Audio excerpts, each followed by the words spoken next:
For all these 3 counts, we have decided to inflict her with only one sentence, that is sentence of death.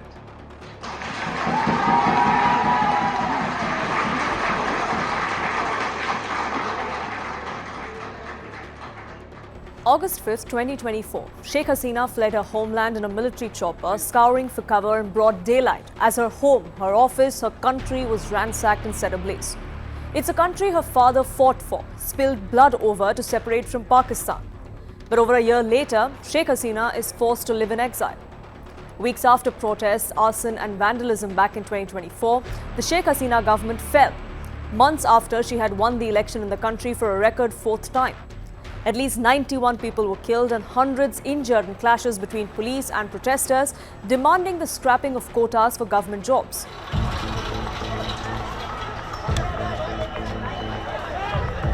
That is why Sheikh Hasina was tried in absentia for crimes against humanity. The prosecution alleged that Sheikh Hasina delivered an insightful speech that triggered a chain of actions by senior members of the then government. They claimed that through her provocation, assistance and involvement, law enforcers under their command, along with armed Awami League activists, carried out widespread and systematic attacks on unarmed students and civilians. These attacks included murder, attempted murder, torture and other inhumane acts, said the prosecution.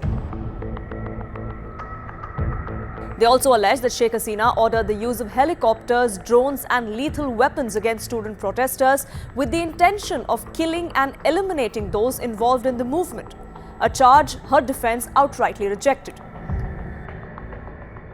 As part of the attack on protesters on 16 July 2024, in front of the Begum Rokeya University in Rangpur, members of the security forces fired multiple rounds at close range into the chest of an unarmed student protester without provocation.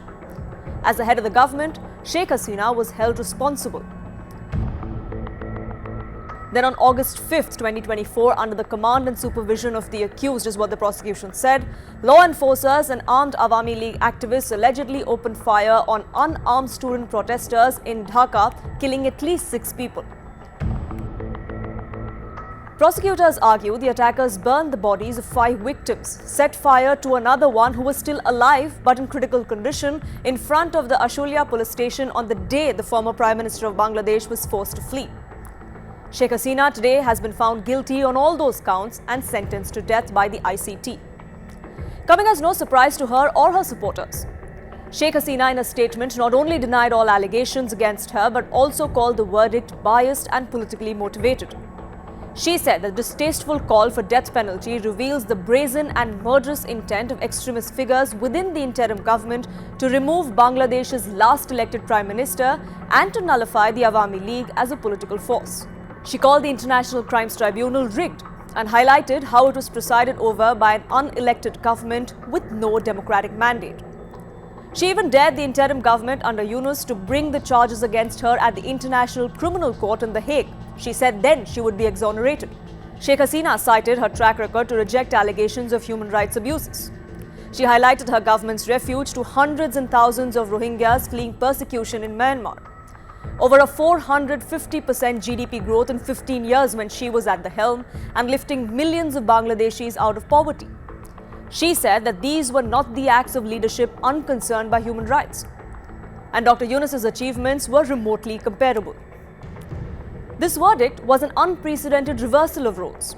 The court that delivered this blow to Sheikh Hasina, the International Crimes Tribunal, was established in 2010 by Hasina herself. Awami League government founded the court to prosecute people for atrocities committed during Bangladesh's liberation war in 1971, when the country declared its independence from Pakistan.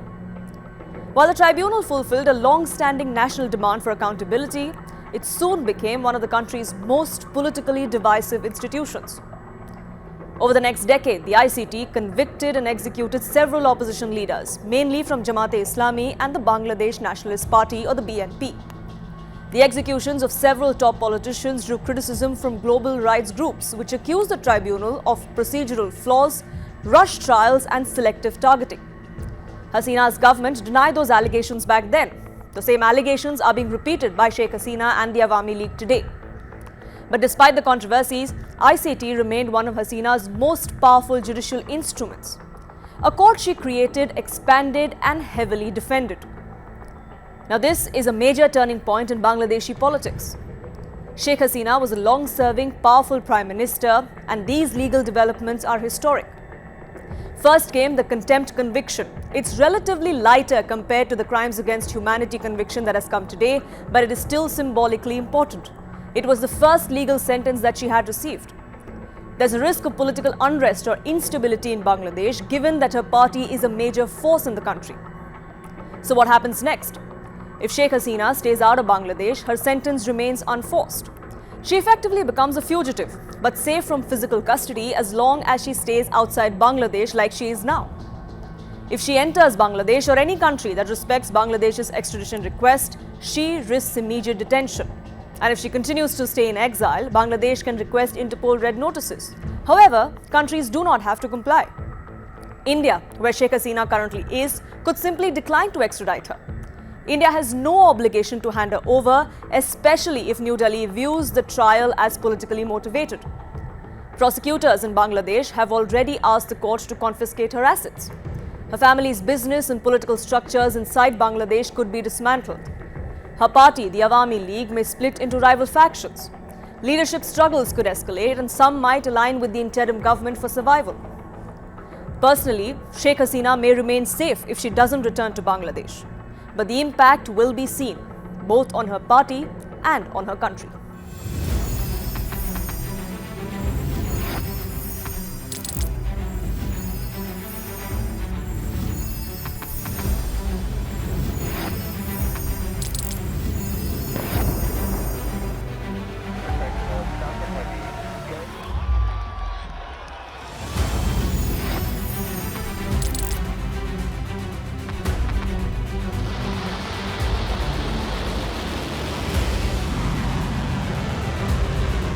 Been fighting so long and so hard that they don't know what the they're doing.